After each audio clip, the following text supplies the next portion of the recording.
Hello, everyone, and thank you so much for joining me for this presentation.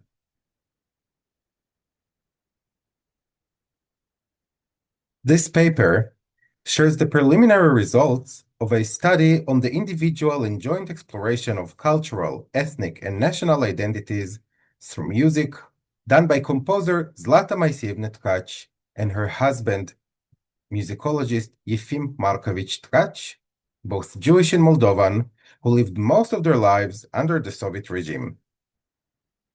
The inspiration for this study was drawn from my recent publication on the 1976 sonata for viola and piano in memory of Shostakovich by Zlata Tkach, part of a larger research project on original viola works from the Soviet era.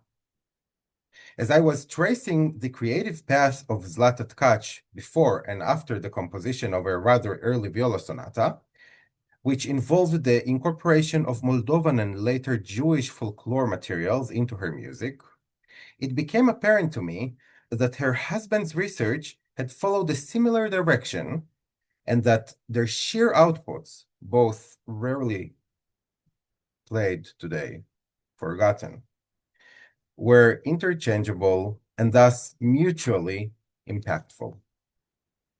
The main tasks of this paper are hence to highlight the artistic and academic research done by Zlata and Yefim Tkach, examine the mutual and individual impact of their outcome on their own works, address the sociocultural importance of their work, and place it in historical and current perspectives. Their story is an inspirational example of interdisciplinary collaboration between creative arts and the humanities that fosters a discourse on cultural and ethnic identity, highly relevant during the Soviet era and the years after the fall of communism.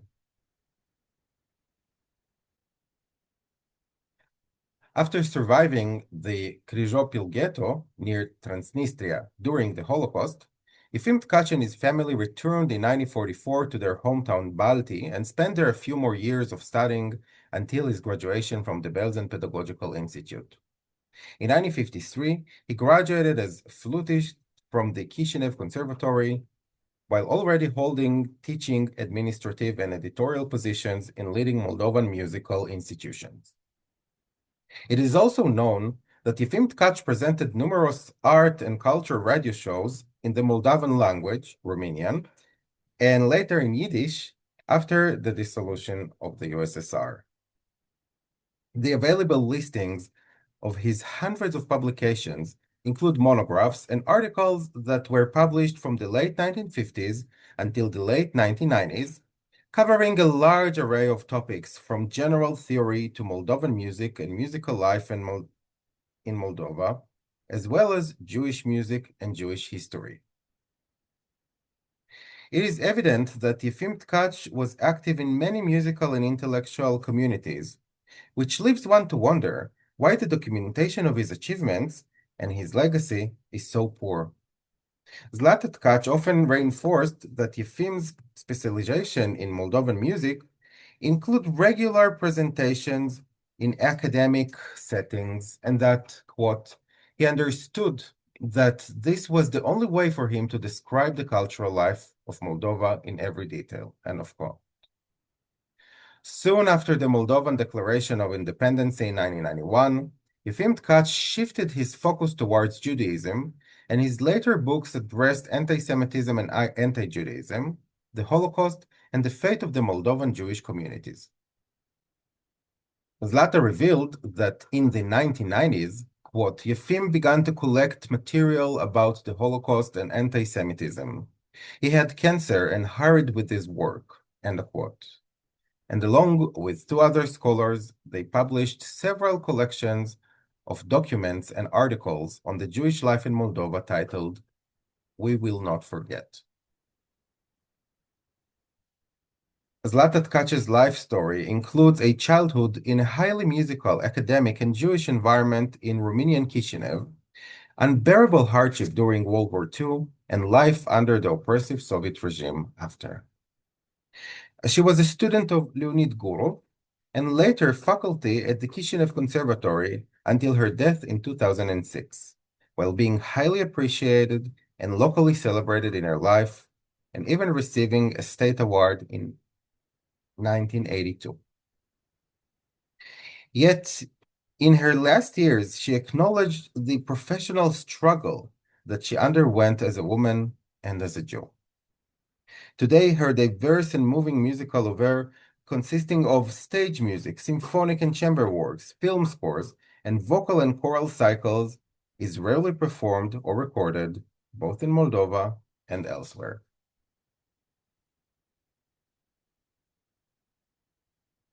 Tkach testifies that she was always curious about Moldovan music and Moldovan culture, which can be clearly recognized in her composition, starting from the earliest stages of her writing that employ Moldovan folklore materials, use Moldovan titles, and set to text in Romanian, the Moldovan language.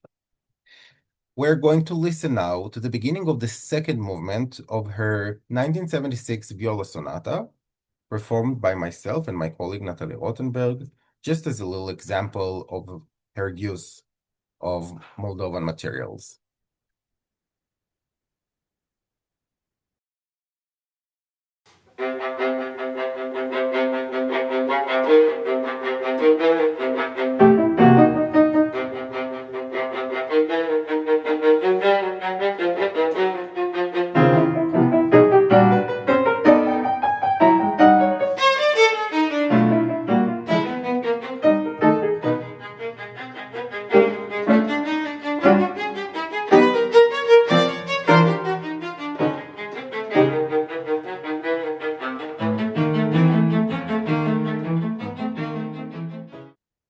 This is another example from her ballet Andries, which is based on Moldovan folklore, folk tales.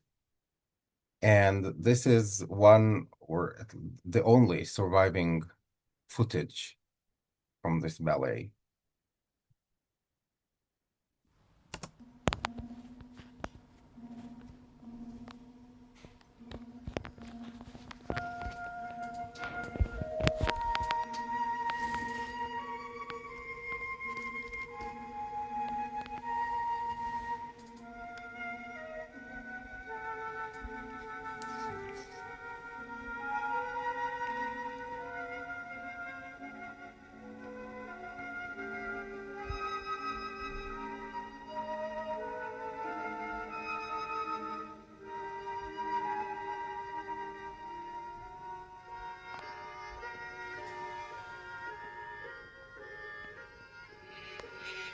And here, this is not a dance that you can hear, but you can hear the slow tune that sounds like folklore singing, and these little repetitive gestures that also come from Moldovan folklore, as well as the general setting of the stage, the costumes, and the plot.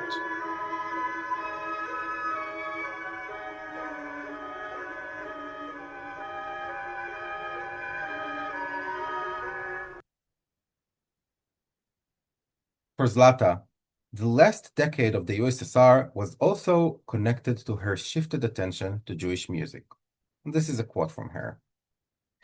When Gorbachev came to power and perestroika began, for me it was a possibility to give freedom to my thoughts and turn 180 degrees to Jewish life. I've composed music my whole life. I was born in a Moldovan village, lived in Moldova, and had an ear for Moldovan music, while I've never had an expressed need to write Jewish music. Life was difficult. The war, evacuation, and the Soviet reality kept me within certain frames. As soon as I felt free for expressing myself, I felt like writing music for my own people. End of quote. Indeed, since the late 1980s, many of Zlata's works are Jewish-themed, both musically and textually. She testified that her first substantial use of Jewish materials was in 1989, Concerto for Two Flutes, in memory of her father who died in a car accident a few years before. Her strive to compose music set to text by Jewish composers, often in Yiddish, before the official end of the Soviet era was brave, even if not life-threatening as it would have been in previous decades. It shows true loyalty to her inner exploration, supported and encouraged by her husband. According to Galina Kocharova, Zlata's input became even more strongly connected to Judaism in her last years as a response to Yefim's death in 2003. Let's hear this lovely short piece for piano, played by Alexander Timofeev, a student of Zlata Tkach and a scholar that keeps documenting her works. And this is this little Jewish dance called Bagel.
As one can see, even from this partial overview of Zlata's and Yefim's biographies, their interests in Moldovan and Jewish music had occurred in similar periods and were caused by similar events.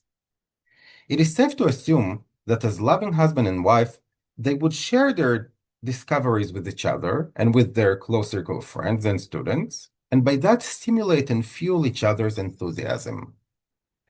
The following tables demonstrate the transition of interests and its mutual stimulation using a selection of notable Moldovan-themed and Jewish-themed works by Zlata and Yefim Tkach placed on a timeline. So here we can see a selection out of many Moldovan-themed works over the years.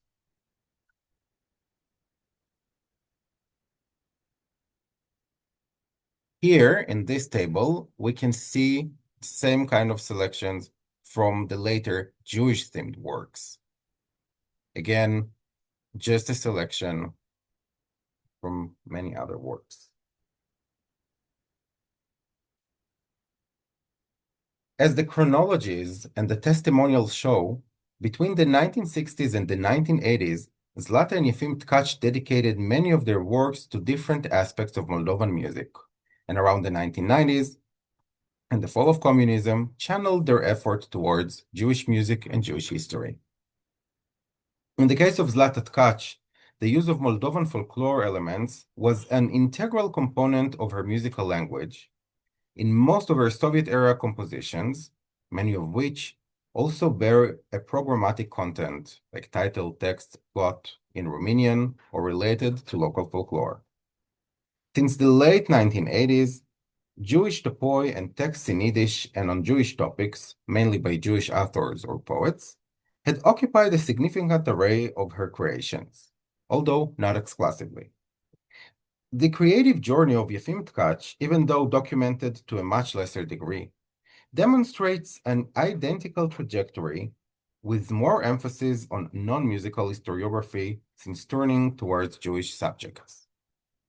Whether intentional or subconscious, both reflected on each other's work by following on the same themes, consistently feeding back this artistic intellectual mechanism. When describing Zlata's excessive use of Moldovan folklore, Kocharova engages with the terminology musical ethnography or ethnographism. The concept of ethnography can be seen as the center of gravity in the entire output of both Yefim and Zlata Tkach, done in traditional written manners by the former and through creative arts by the latter. Together, they established an interdisciplinary ethnographic meta-project that explored and documented their own religious, cultural, ethnic, and national identities. Considering the narrative of the Moldovan people in the 20th century, moving between multiple foreign authorities until finally declaring their independence in 1991, the research of Zlata and Yefim Tkach carries a profound, valuable agency, aiming to preserve and define their cultural affiliation as Moldovan and as Jewish persons. It therefore provided them with the feeling of belonging, much desired in the constant political instability that surrounded them since their childhood and for most of their lives. Interestingly, Zlata Tkach insisted that this search was purely spiritual and apolitical. She testified that, quote, "We were used to the Soviet way of life. I didn't care about politics and I didn't join the party. Yefim or I never felt any suppression." End of quote. Although Tkach's outlook seems to be positive, one should consider the difficult Soviet Moldovan reality under a constant cultural coercion. Thus, Tkach's statement came in attempt to explain the possible conflict between her and Yefim's openly ethnographic search for identity and the Soviet regime that was officially strict about, and at times completely unsupportive of, cultural authenticity. The study on Zlata and Yefim Tkach's ethnographic research shall be expanded and deepened in the future in several possible directions. Their legacy can resonate with the ongoing exploration of cultural identities within the ex-Soviet territories and inspire the discoveries of musical artifacts that represent the many diverse Eastern European nations and people.